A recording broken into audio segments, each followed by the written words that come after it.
नमस्कार दोस्तों, स्वागत है आप सभी का अपने एक नए YouTube channel ABR science classes के अंदर।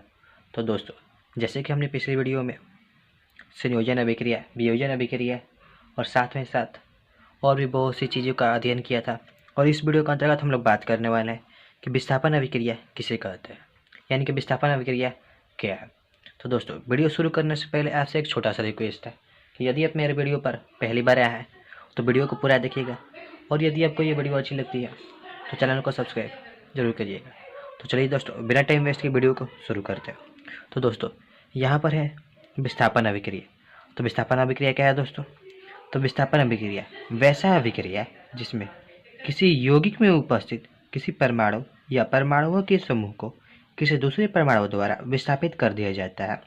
तो वैसे अभिक्रिया को विस्थापन या एकल विस्थापन अभिक्रिया कहते हैं।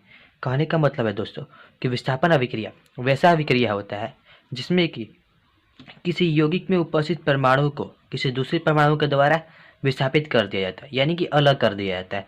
तो वैसे अभिक्रिया को हम लोग क्या बोलते हैं? विस्थापन अभिक्रिया कहते हैं।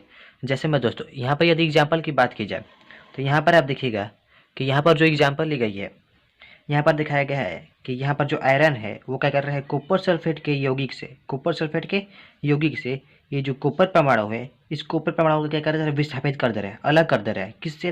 तो कॉपर सल्फेट के यौगिक से, कॉपर सल्फेट के यौगिक से कॉपर परमाणु को आयरन परमाणु यानी कि बाहर वाला कोई परमाणु इसको विस्थापित कर रहा है। तो यहाँ पर ये जो अभिक्रिया होगी, ये अभिक्रिया कैसा होगी? विस्थापन अभिक्रिया होगी, क्योंकि यहाँ पर किसी यौगिक में उपस्थित परमाणु को कोई दूसरा परमाणु क्या कर रहा है, विस्थापित कर दे रहा है। उसी तरह से दोस्तों, यदि दूसरा एग्जाम्पल में आप देखिएगा तो ये जो अभिक्रिया है, ये अभिक्रिया भी आपका विस्थापन अभिक्रिया है। कैसे विस्थापन अभिक्रिया है? तो जरा ध्यान से देखिए, यहाँ पर है आपका AgNO3 का यौगिक, AgNO3 यानी कि सिल्वर नाइट्रेट का यौगिक है, ठीक। और इस यौगिक में आपका सिल्वर परमाणु उपस्थित है, लेकिन आप देखिएगा तो ये जो कॉपर है, ये कॉपर क्या कर रहा है, इस यौगिक से इस सिल्वर परमाणु को अलग कर दे रहा है और स्वयं कॉपर नाइट्रेट बना रहा है। कहने का मतलब है दोस्तों कि यहाँ पर इस दोनों अभिक्रिया में आप देखिएगा तो यहाँ पर जो यौगिक है, उस यौगिक से उस परमाणु को, जो यहाँ पर परमाणु उपस्थित है, उस परमाणु को कोई दूसरा परमाणु क्या कर दे रहा है, विस्थापित कर दे रहा है। तो यहाँ पर विस्थापन हो रहा है, इसलिए ये जो अभिक्रिया होगी आपका, वो अभिक्रिया क्या होगी? विस्थापन अभिक्रिया होगी।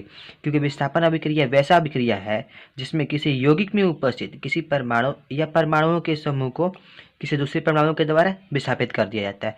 तो वैसे अभिक्रिया को हम लोग क्या बोलते हैं? विस्थापन अभिक्रिया कहते हैं। तो दोस्तों, विस्थापन अभिक्रिया को एकल विस्थापन अभिक्रिया भी कहते हैं। दोस्तों, कभी जब एग्जाम में क्या करता है ना कि विस्थापन अभिक्रिया की जगह पर एकल विस्थापन अभिक्रिया पूछ देता है, इसलिए आप लोग याद कर लीजिएगा कि विस्थापन अभिक्रिया का ही नाम होता है क्या? एकल विस्थापन अभिक्रिया। दोस्तों, यहाँ पर आप देखिएगा कि जो आयरन है वो कॉपर सल्फेट के यौगिक से कॉपर को विस्थापित कर दे रहा है। उसी तरह से जो कॉपर है वह सिल्वर नाइट्रेट के यौगिक से सिल्वर परमाणु को विस्थापित कर दे रहा है। लेकिन यदि आपसे कोई पूछे कि आखिर ऐसा क्यों हो रहा है, जो आयरन है वह कॉपर सल्फेट के यौगिक से कॉपर को क्यों विस्थापित कर दे रहा है, उसी तरह से जो कॉपर है वह सिल्वर नाइट्रेट के यौगिक से सिल्वर को आखिर क्यों विस्थापित कर दे रहा है, तो इसका आंसर क्या होगा? तो ध्यान से समझिए दोस्तों। देखिए, यहाँ पर जो आयरन है वो क्या है, कॉपर से आपका अधिक क्रियाशील है। अधिक क्रियाशील कहने का मतलब अधिक स्ट्रॉन्ग धातु है, दूसरे के साथ जल्दी से विक्रिया कर लेता है। तो ये क्या है, आपका अधिक क्रियाशील वाला धातु है। और जो कॉपर है वो क्या है, आपका आयरन से कम क्रियाशील है। आयरन आपका कॉपर से अधिक क्रियाशील है और कॉपर आपका आयरन से कम क्रियाशील है। इस कारण आयरन जो है वो कॉपर सल्फेट का यौगिक से क्या कर देता है, कॉपर को विस्थापित कर देता है, यानी कि अलग कर देता है।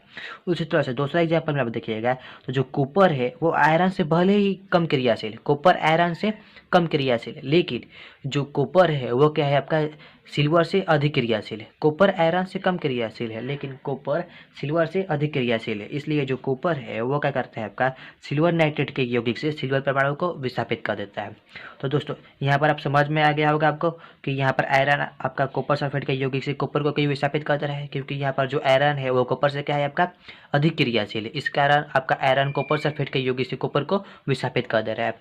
उसी तरह से यहाँ पर कॉपर जो है वह क्या है, आपका सिल्वर से अधिक क्रियाशील है। इसलिए जो कॉपर है वह क्या कर रहा है, आपका सिल्वर को सिल्वर नाइट्रेट के यौगिक से उसको क्या कर दे रहा है, विस्थापित कर दे रहा है। तो यहाँ पर दोस्तों आप लोग याद कर लीजिएगा कि जो आयरन है, आयरन Fe, ये आपका अधिक क्रियाशील है किससे, कॉपर से। लेकिन कॉपर आपका अधिक क्रियाशील है किससे, तो सिल्वर से। इस बात को याद कर लीजिएगा।